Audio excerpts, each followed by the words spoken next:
Wuhan, provincia de Hubei en el centro de China.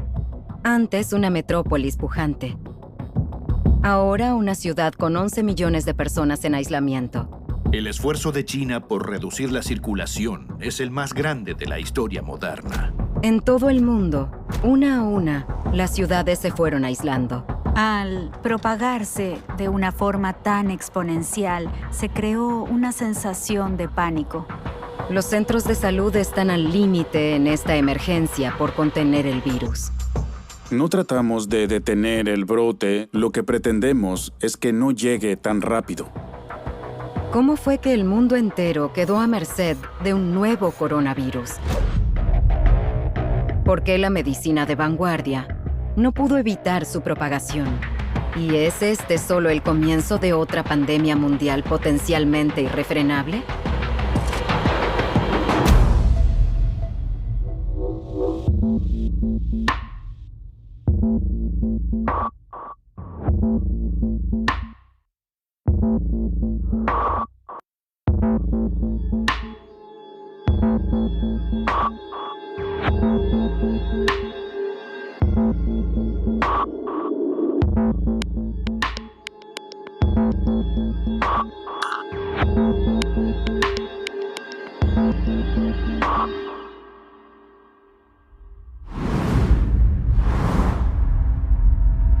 Diciembre de 2019 en Wuhan, al centro de China.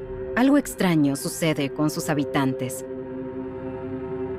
La gente se enferma repentinamente, como es el caso del padre de Wang Wei. Cuando mi padre se enfermó, al principio no nos preocupó demasiado. Tenía fiebre, debilidad y pérdida del apetito, además de dificultad para respirar. Con la idea de que era un episodio de gripe invernal, la familia de Wang Wei apostó a lo seguro y lo llevó al hospital. Nos dijeron que sería neumonía. En el hospital había una gran cantidad de casos iguales al del padre de Wang Wei. Los médicos comenzaban a alarmarse. En cuestión de días, los expertos notaron que esta gripe misteriosa era de hecho un nuevo virus contagioso que amenazaba con propagarse rápidamente. Los científicos en China intentan determinar si la nueva cepa de un virus causa un brote de neumonía en la ciudad de Wuhan. Los científicos de todo el mundo comenzaron a trabajar aunando fuerzas para comprender este nuevo virus, de dónde provenía, cómo se comportaría y, lo más importante, qué podía hacerse para detenerlo. A finales de diciembre, las autoridades sanitarias de Wuhan habían informado 27 casos de neumonía ante la Organización Mundial de la Salud. Aunque no todos revestían gravedad, había algo que sí era común a todas las víctimas, lo cual encendió la alarma. Lo que tenían en común era un mercado mayorista de mariscos en Wuhan, donde también se vendían animales exóticos. Todos los pacientes trabajaban o habían ido ahí. Un mercado mojado es un lugar muy peligroso, donde es muy propicia la transmisión de virus. Los científicos vienen advirtiéndolo desde hace al menos medio siglo. ¿Y cuál es el peligro exactamente? Que de algún modo, un virus animal podría dar un enorme salto de una especie a otra hasta llegar a los humanos. Enfermedad zoonótica se define como la transmisión animal-humano. En un mercado mojado puede haber más de 100 especies de animales vivos bajo un mismo techo. En su búsqueda de supervivencia, los virus están constantemente al acecho de nuevas oportunidades para reproducirse y propagarse, lo cual implica hallar nuevas especies huésped. Los virus son parásitos intercelulares perfectos, por así decirlo, porque una vez que logran entrar al huésped, pueden utilizar la mecánica de ese organismo para su propio funcionamiento. Pero el proceso de transmisión de un virus de una especie a otra no es algo simple. Normalmente termina fracasando a causa de las disparidades genéticas de los dos huéspedes. Dada la capacidad de los virus de reproducirse de a miles de millones, pueden mutar rápidamente. La mayoría de las mutaciones no ayudan al virus a acceder a un nuevo objetivo, pero por causas totalmente azarosas, una mutación podría lograr transmitirse a otra especie. Con el tiempo, las posibilidades de que un virus se transmita exitosamente irían incrementándose. Por eso estos mercados son peligrosos, porque el virus está en contacto con muchos otros animales. Es prueba y error. Si uno logra salir, o bien pasa a un humano, o sigue contaminando al resto del mercado a través de la materia fecal, la orina o la sangre, porque algunos animales se matan ahí mismo. Ahí hay mucha sangre, y la gente usa mangueras para limpiarla. De esa forma, el virus se transmite de modo increíble. Cuando un virus se transmite de un animal a un humano, puede acarrear varias consecuencias, desde inofensivas hasta mortales. Algunas son sintomáticas, pero no se propagan. Un ejemplo es la rabia. Un perro muerde a un humano, el humano contrae rabia, pero no contagia a otros. También está la emergencia, que ocurre de vez en cuando, como el ébola, que causa brotes que pueden ser muy graves y agresivos, pero se controla y desaparece hasta que vuelve a surgir. Y tenemos virus que nacen de los animales, que pasan a los humanos y pasan a ser permanentes. Un buen ejemplo sería el VIH, el cual emergió a fines del siglo XIX y principios del XX, cuando pasó de un primate a un humano. Los científicos en China pronto lograron un avance e identificaron al patógeno como un coronavirus. Visto con un microscopio, el coronavirus parece estar rodeado de una corona, de ahí su nombre. Esa corona en realidad es proteína que lo ayuda a entrar a las células humanas. Algunos son residentes permanentes en la especie humana, son endémicos y causan resfríos comunes. Pero hay otros que emergen cada tanto de la naturaleza, que son los coronavirus que mutaron de tal manera que se convirtieron en infecciones más graves en humanos. En 2003, hubo un brote previo de coronavirus que amenazó al mundo entero, el SARS, síndrome respiratorio agudo grave. Mató a más de 700 personas en todo el mundo. No obstante, pese a la experiencia adquirida por la pandemia del SARS, los científicos están batallando contra el brote de este nuevo coronavirus. El SARS-CoV-2 parece transmitirse más fácilmente que el SARS y se contagia durante el periodo de incubación, es decir, en ese periodo en el cual la persona se ha infectado pero no ha tenido síntomas aún. Y el SARS no se contagiaba en el periodo de incubación, con lo cual es más fácil de contener. Algunos expertos que llevan a cabo la investigación del nuevo coronavirus apuntaron al mercado mojado Huanan. Las autoridades chinas lo clausuraron y las muestras tomadas allí sugirieron que, al igual que el SARS, el nuevo virus podría haberse originado en los murciélagos. Los murciélagos son mamíferos únicos. Hay unas 5.000 especies vivas de mamíferos y ellos son el 20%, uno de cada 5 es un murciélago. Son los únicos mamíferos que pueden volar y tienen un sistema inmunitario muy singular. Ellos no se enferman con virus. Por suerte, la transmisión de los virus del murciélago al humano es muy poco común y muy difícil. Hoy sabemos que la mayoría de los virus de murciélagos que causan enfermedad zoonótica son transmitidos por otro animal antes de llegar al humano. Para algunos, en Wuhan, la clave sería hallar ese eslabón desconocido. Identificarlo podría significar el cese de futuros brotes. Hay muchas conjeturas respecto de este animal X. Hablamos de que lo más probable es que el virus de murciélago se transmitió a un huésped intermediario, al que llamamos animal X. Se ha especulado muchísimo en torno a cuál podría ser ese animal X. Entre los posibles candidatos, algunos sugirieron una serpiente, otros una civeta o hasta un pangolín. La ciencia aún no lo determina, pero Lin Fa Wang está seguro de algo. Se aprende de la experiencia. Pienso que el animal X probablemente sea un mamífero.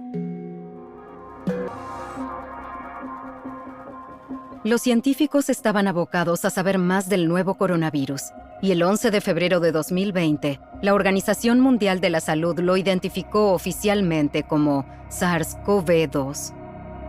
Y la enfermedad que causa es la COVID-19. Declaro que es una emergencia de salud pública de alcance internacional. Países de todo el mundo tomaban cada vez más medidas urgentes para contener la propagación, pero eran en vano, y a la par surgía una nueva inquietud. El virus comenzaba a ganar masa crítica.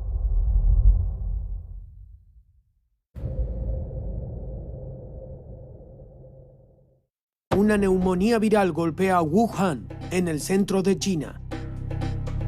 Nos dijeron que era neumonía.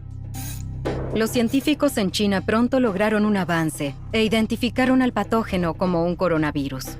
El SARS-CoV-2 se transmite más fácilmente que el SARS.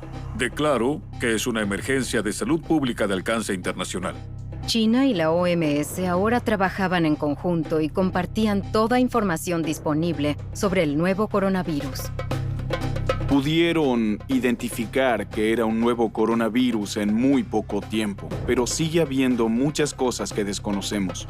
La fuente de información hoy en día es la Organización Mundial de la Salud. Allí filtran toda la información que circula, se aseguran de que sea válida y luego hacen una evaluación de riesgo regularmente, presentan evidencias y hacen recomendaciones.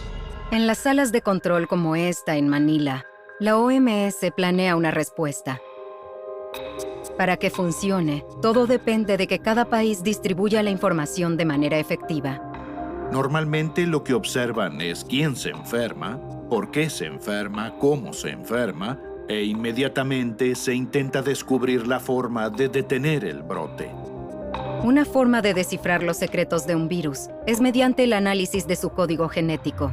A días de haber informado el brote, los científicos chinos descubrieron la secuencia genética del virus y la compartieron con el mundo. Algo importante es que desde hace unos 30 años podemos hacer una secuencia genética de un nuevo virus, o sea que podemos entender cómo se aplica cada bloque que conforma al virus. Podemos determinar, en muchos casos, de dónde viene el virus y hacia dónde va. Una vez obtenida la secuencia genética de este coronavirus, era posible identificar que era muy similar genéticamente, alrededor de un 80% de su mapa genético al virus del SARS. Pero que haya similitudes genéticas muy estrechas entre los virus de la misma familia no implica que vayan a comportarse de la misma manera. Que haya un 20% de diferencias es una gran diferencia. Entonces sí están relacionados. Pero en cuanto a aprender del SARS para prevenir un nuevo coronavirus, entonces se usa ese conocimiento, pero no se puede transferir el conocimiento del SARS a este coronavirus. Es por esa razón que hay que hacer investigaciones básicas. La pregunta es cómo el virus se manifiesta en los humanos. En Wuhan, el nuevo coronavirus se cobra su primera muerte. La víctima tenía 61 años y había ido al mercado mojado Huanan. 5 días después, como señal de alarma, se confirmó que su esposa, quien no había ido al mercado, también tenía coronavirus. Por primera vez, quedaba demostrado que el virus podía transmitirse de persona a persona. La amenaza surgía. Los virus pueden transmitirse de persona a persona de varias formas. Algunos virus solo se transmiten mediante el contacto con la sangre. Otros se transportan por aire. En esos casos, el virus puede adosarse a pequeñas partículas de polvo en el aire y seguir activo en esa partícula durante un periodo de tiempo. Con lo cual, cuando el viento las mueve, el virus sigue allí y puede desplazarse largas distancias. También existe la transmisión por gotas. Estamos cerca de otra persona y esta tose o estornuda. Entramos en contacto con esas gotas y nos infectamos. Las primeras investigaciones determinaron que el nuevo virus podría sobrevivir fuera del organismo durante un tiempo significativo. Podría quedar flotando en el aire suspendido durante horas y mantenerse viable durante días en superficies duras como el metal. Para los científicos quedaba claro que este nuevo coronavirus era altamente contagioso. Ocasionalmente, un individuo resulta ser mucho más propenso a transmitir el virus que otros. Si una persona está infectada y estornuda, por ejemplo, puede liberar cientos de miles de millones de virus en el aire. Esto depende de cada paciente. Algunos al estornudar solo liberan una pequeña cantidad de virus, otros liberan una enorme cantidad. A estos últimos los llamamos supervectores. Si contagian a 1 o 2, no entran en esa categoría. Si contagian a más de 10, entonces sí son supervectores. Los casos se multiplicaban exponencialmente en la provincia de Hubei y comenzaban a cruzar fronteras. El brote se convertía en epidemia a toda velocidad.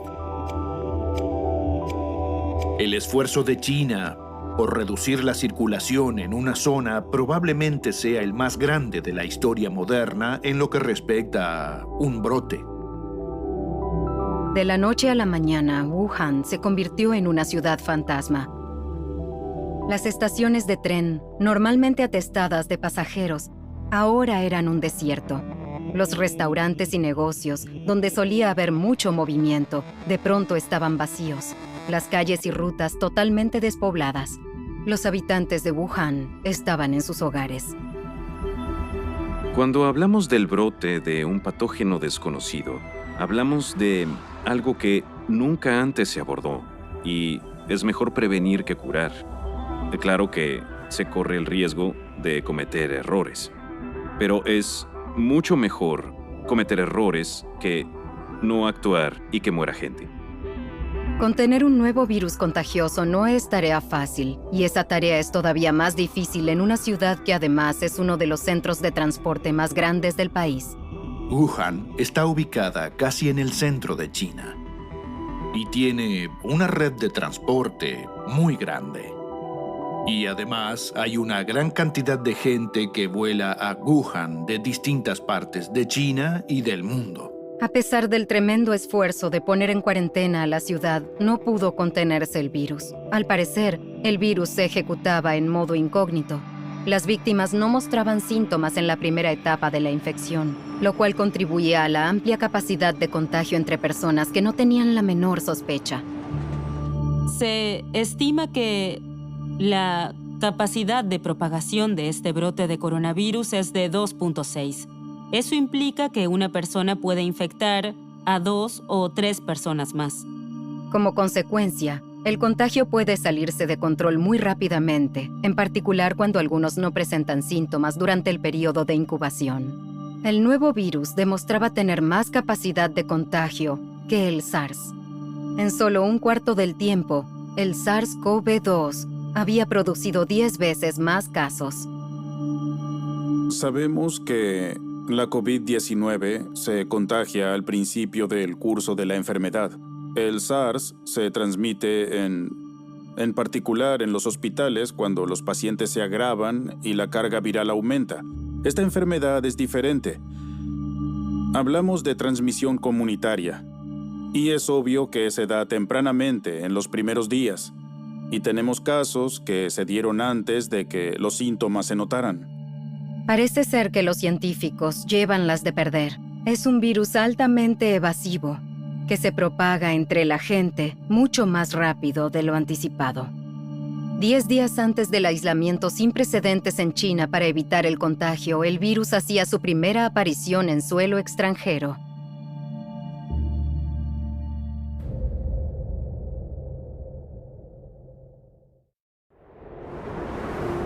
En Wuhan, el nuevo coronavirus SARS-CoV-2 se había cobrado su primera muerte. La víctima, un hombre de 61 años, fue uno de los primeros conglomerados de casos relacionados con el mercado mojado Huanan. La pregunta es cómo ese virus se manifiesta en los humanos. Cuando hablamos del brote de un patógeno desconocido, es mejor prevenir que curar. De la noche a la mañana, Wuhan se convirtió en una ciudad fantasma. El 23 de enero había 570 casos detectados, 17 muertes en China y 11 millones de personas en cuarentena en Wuhan. A pesar del aislamiento, el virus había logrado cruzar las fronteras de China. El primer caso internacional fue en Tailandia. Tailandia ha confirmado el primer caso del coronavirus de Wuhan, fuera de China.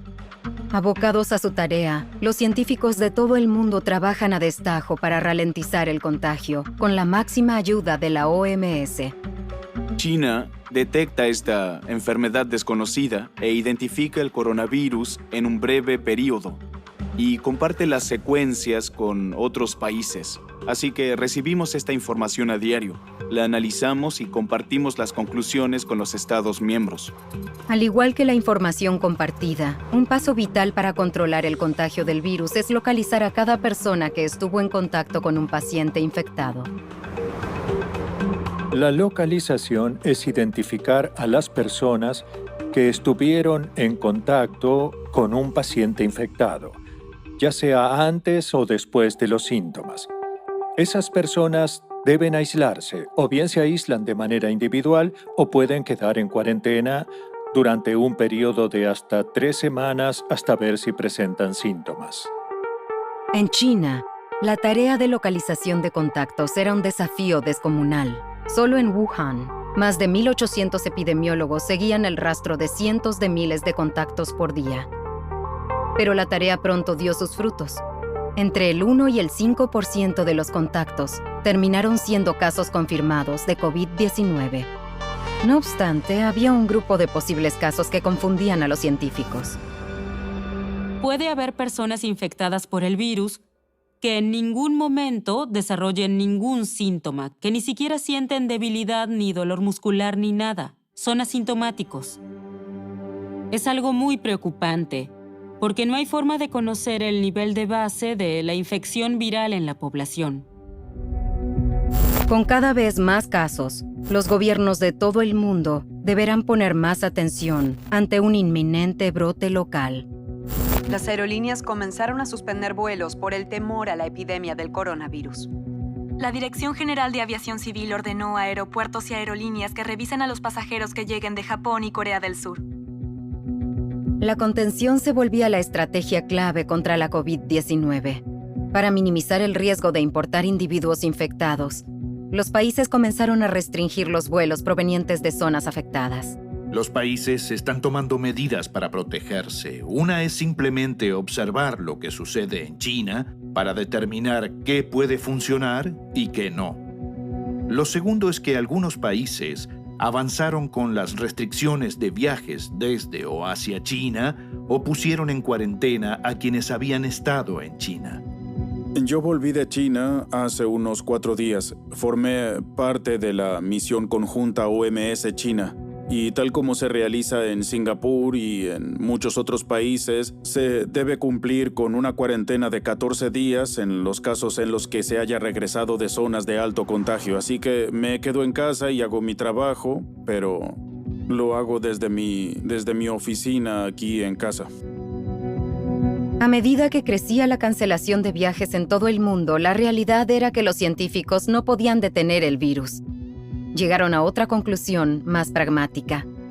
No tratamos de detener el brote, sino que tratamos de que llegue lo más lento posible. Si se da de manera muy abrupta, los centros de salud se verán superados y la tasa de mortalidad aumenta si los centros de salud no dan abasto. La mayoría de los sistemas sanitarios ya operan al límite de su capacidad. Este brote podría sobrepasar esa capacidad. El consejo de los expertos era intentar ganar tiempo. Los hospitales tienen una tarea muy difícil. Tienen que cuidar de los pacientes de manera segura, pero tienen que asegurarse que los trabajadores de la salud estén seguros. Así que necesitan suficientes habitaciones para los pacientes. Se debe contar con medios de transporte seguros, como ambulancias, y se necesita un sistema sanitario hospitalario que cuide a los pacientes de manera segura. En Wuhan, los hospitales se esforzaban para atender al flujo de pacientes. Li Hua, residente de la ciudad, tenía una amiga que se contagió del virus, pero que no recibió ningún tipo de tratamiento. Al principio, cuando tuvo síntomas, fue al hospital y un médico la diagnosticó con la enfermedad, pero no pudieron internarla porque estaban al límite de capacidad, tanto de médicos como de camas en el hospital. La mandaron a su casa en cuarentena. Estamos ante una situación especial en la que los recursos son limitados.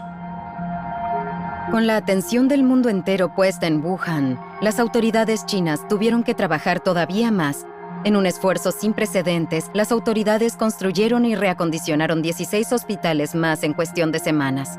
Fue gracias a ese esfuerzo que pacientes como la amiga de Li Hua pudieron recibir tratamiento médico.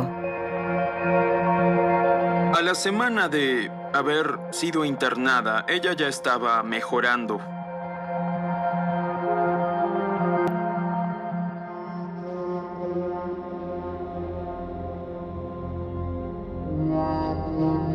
Más allá de las fronteras de China, otro país de numerosa población se preparaba para el brote.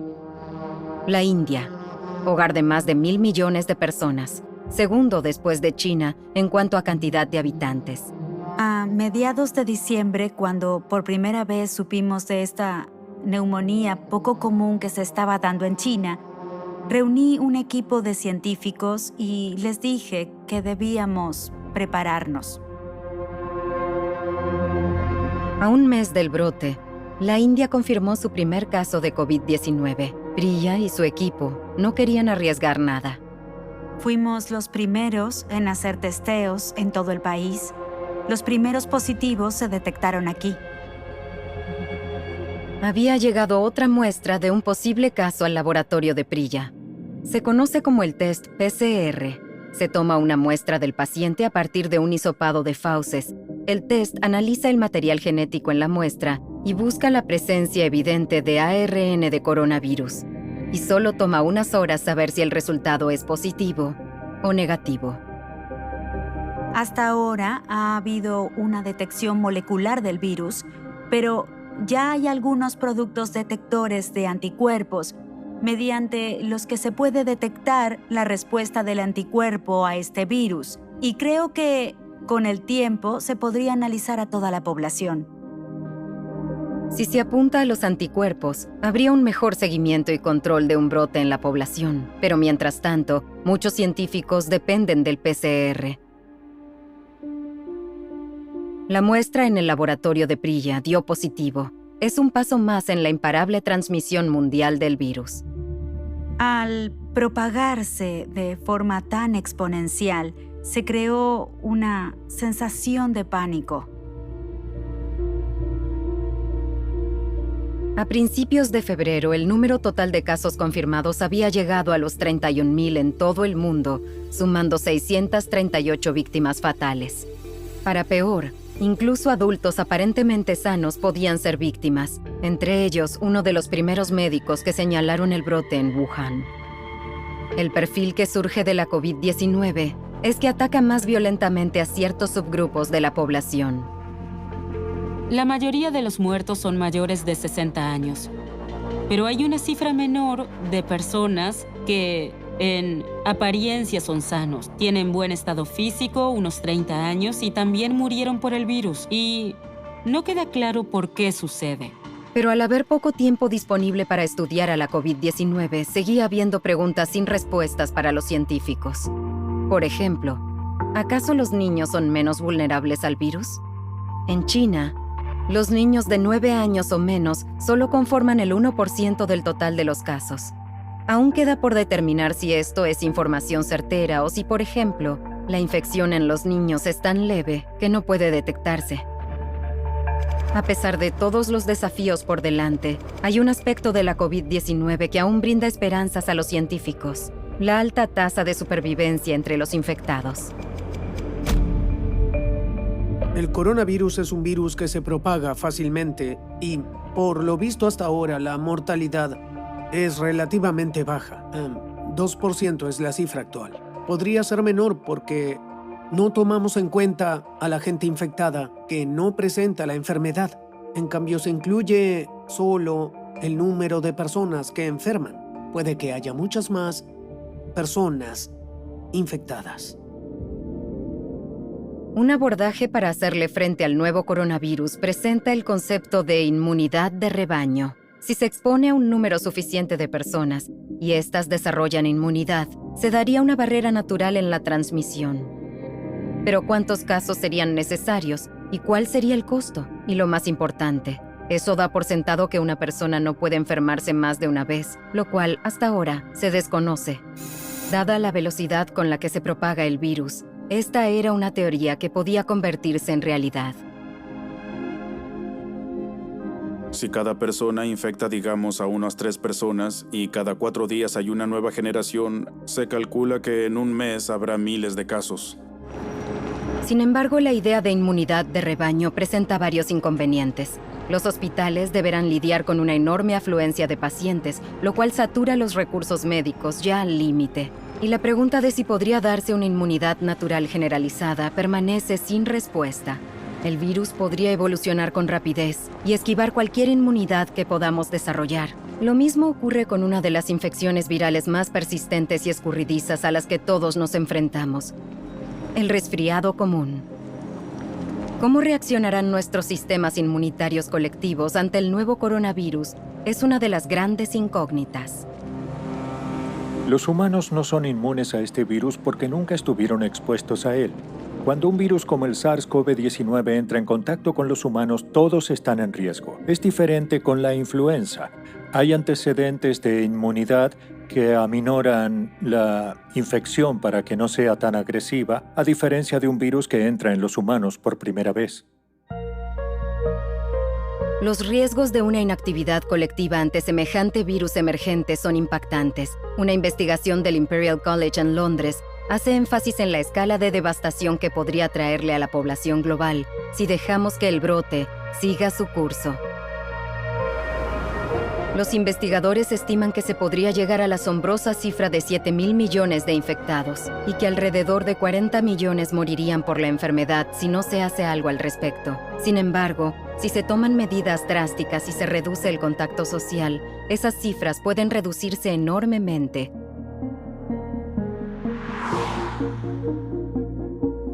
Nadie quiere aceptar la muerte por un virus, así que hay que desarrollar herramientas para enfermedades como el coronavirus, porque estos virus son comunes, seguirán apareciendo y necesitamos la vacuna.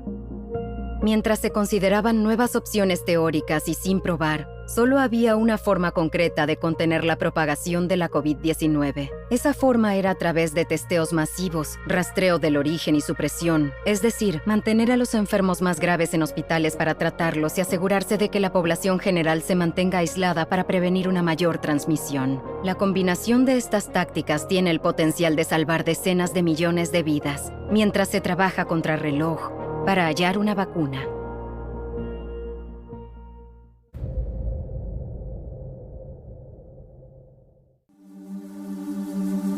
El número total de casos en el mundo superó los 31.000.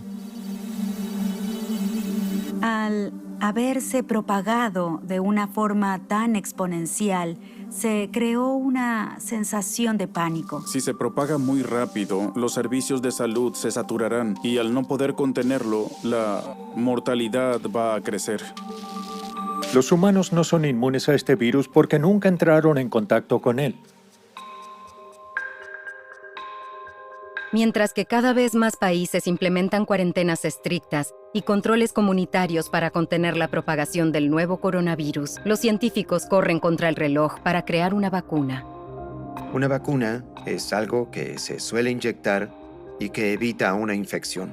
Esto te va a proteger para que no te infectes con algún virus en particular. Una vacuna funciona así.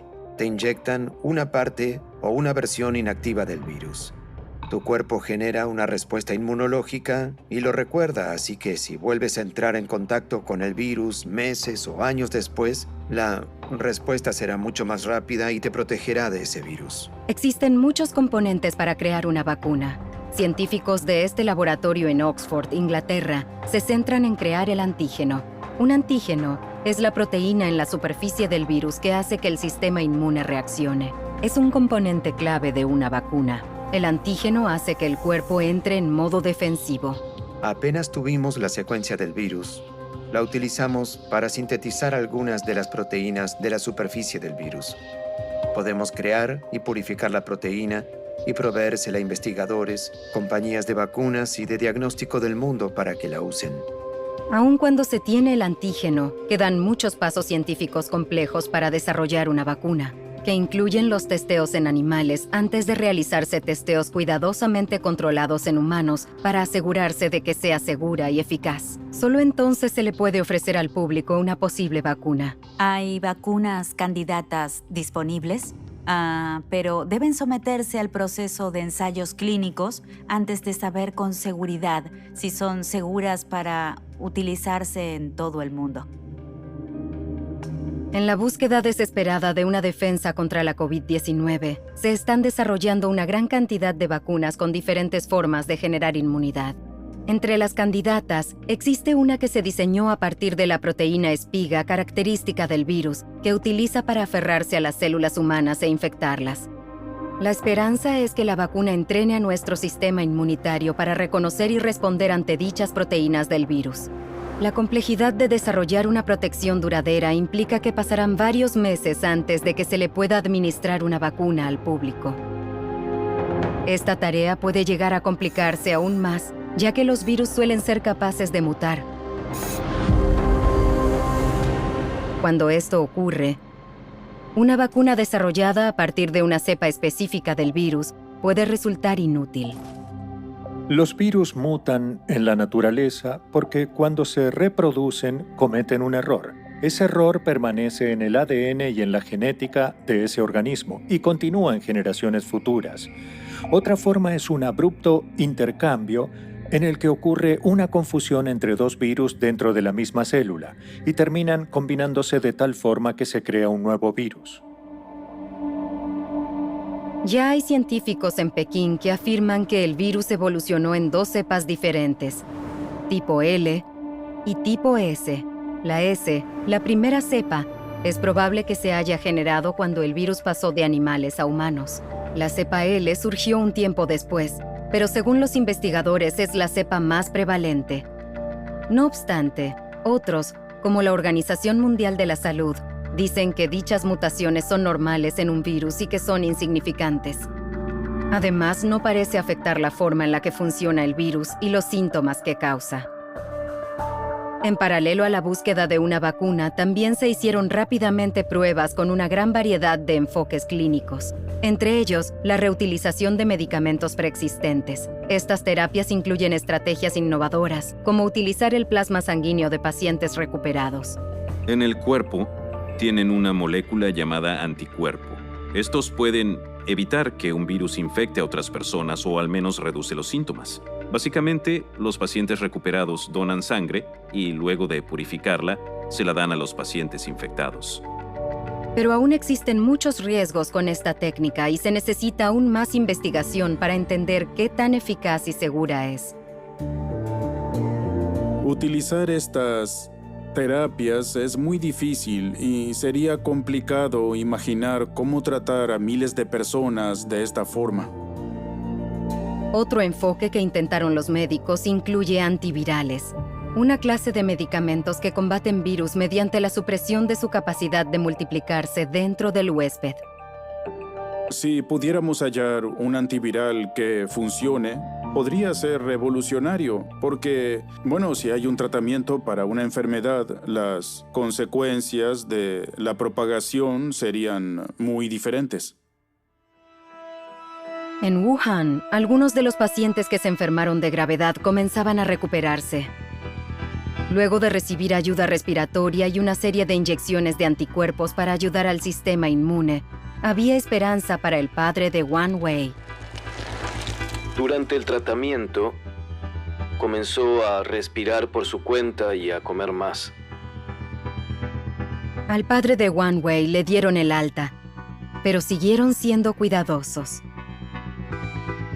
Desde que mi padre salió del hospital y regresó a casa, él y mi mamá duermen en cuartos separados. Tienen un buen estado de ánimo. Están felices de que el tratamiento haya sido exitoso.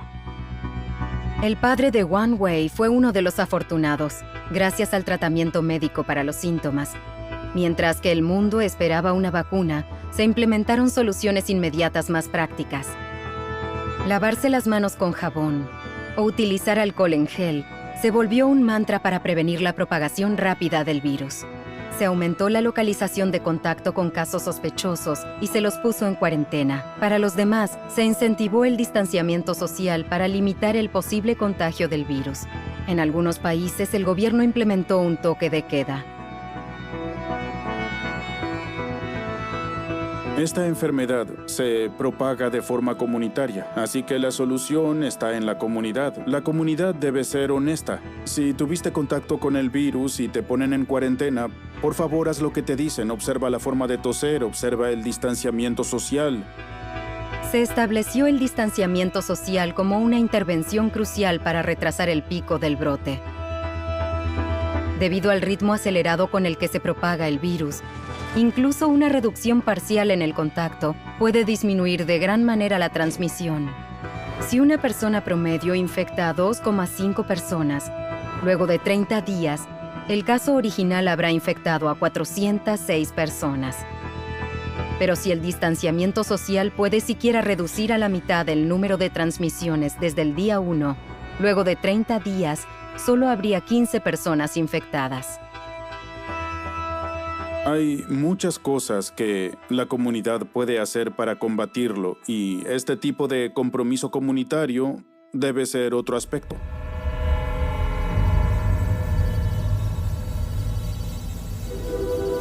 A principios de marzo se alcanzó el punto crítico. El número de casos fuera de China aumentaba más rápido que dentro de China. Daba todos los indicios de ser una pandemia. Cómo se desarrollaría podría verse afectado por las estaciones. En el pasado, los cambios climáticos ayudaron a contener enfermedades. Yo no creo que haya sido el festejo del Año Nuevo Chino el que haya causado el brote. Creo que fue el invierno, las estaciones invernales y la actividad en los mercados mojados. El virus sobrevive por más tiempo, sin dudas, en un ambiente frío. Esta es una de las teorías que insinúa que las condiciones frías del invierno podrían favorecer la propagación del virus y sugiere que podría regresar en el invierno del hemisferio norte. Pero la ciencia es incierta y otros dudan de que el virus dependa del clima. ¿Podría volver en el próximo invierno del hemisferio norte? Esto sugiere que desaparecerá, y yo diría que eso es poco probable. Podemos seguir intentando anticipar futuros epicentros. La completa erradicación de un virus es difícil de lograr. Aun si este coronavirus se erradicara de alguna forma en los humanos, si continúa sobreviviendo en su forma natural en un huésped animal, la reaparición en humanos es posible. De hecho, podría establecerse como un virus respiratorio común. Se pensó que el SARS sería un evento único y ahora se cree que ya no se genera de forma natural. No sabemos cuál será el desenlace, pero ese es el peligro de estas infecciones. El problema es lo que no se sabe. Nunca se sabe el potencial que tienen cuando aparecen. El brote del SARS en 2003 tomó al mundo por sorpresa. Duró un total de 9 meses antes de que se erradicara el virus en todo el mundo. Los expertos predicen que el SARS-CoV-19 y la enfermedad concomitante podría durar mucho más tiempo. Pero al parecer los países que se vieron afectados de forma directa por el brote del SARS salieron fortalecidos e implementaron de forma rápida estrategias clave de contención. Aprendimos que la comunicación es vital, compartir información es vital. Las respuestas convencionales ante un brote funcionan. Se debe hacer rápido, rigurosa y arduamente, y se debe contar con el compromiso total de la comunidad. Si no cambiamos la forma en la que vivimos, cultivamos y comemos, entonces volverá a pasar una y otra vez. A fines de marzo hubo una pequeña luz de esperanza para aquellos que regresaron a la zona cero en Wuhan. Vemos cómo los números disminuyen de forma drástica. Los habitantes de China lo vieron como una guerra contra un enemigo invisible. Sin duda, sentimos que estamos cerca de vencerlo. Con una enorme reducción en los nuevos casos domésticos de COVID-19, China empezó a sacarle ventaja al virus. Cuando quedó del otro lado de la batalla, herido, afectado pero optimista, el país le ofreció su experiencia ganada con esfuerzo al resto del mundo, donde la lucha contra el virus está en su apogeo. Mientras que otros países enfrentan un número de casos aún mayor, China e incluso Wuhan comienzan a reducir o al menos controlarlos. En ciertos sectores, se les permitió a los residentes dejar sus hogares por primera vez en varias semanas y los comercios comenzaron a retomar sus actividades. Es muy liberador, luego de casi 2 meses de cuarentena, siquiera poder salir a caminar por el vecindario. La gente seguirá usando barbijos cuando salga, mantendrá el distanciamiento social porque ahora todos en Wuhan sienten la responsabilidad de no dejar que algo así vuelva a suceder. La ciudad comenzó a reabrirse en forma gradual, mientras el resto del mundo comenzaba una cuarentena. Por ahora parece que las acciones determinantes de China mitigaron la amenaza. El mundo debería imponer medidas estrictas para que las peores predicciones no ocurran. La búsqueda de una vacuna contra la COVID-19 llevará tiempo y no hay garantía de que sea efectiva. Es por eso que los expertos dicen que la mejor protección contra un brote viral quizá no provenga de un laboratorio de investigación. Es un error pensar que la medicina puede parar un brote. Lo que puede parar un brote es la ciencia de la conducta, que la gente entienda qué causa la infección y cómo pueden protegerse. Esa es la forma de superarlo, esa es la forma de parar un brote.